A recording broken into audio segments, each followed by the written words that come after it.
Getting out in nature really helps to reduce your cortisol levels and therefore your stress levels.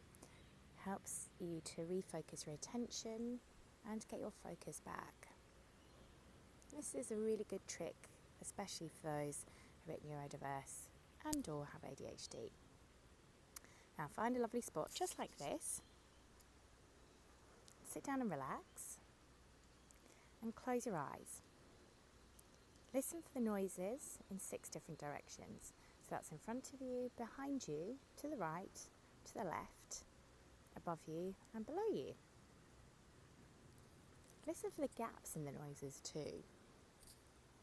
And carefully in your mind's eye, plot out a map of all of those noises and the gaps so that you create a soundscape.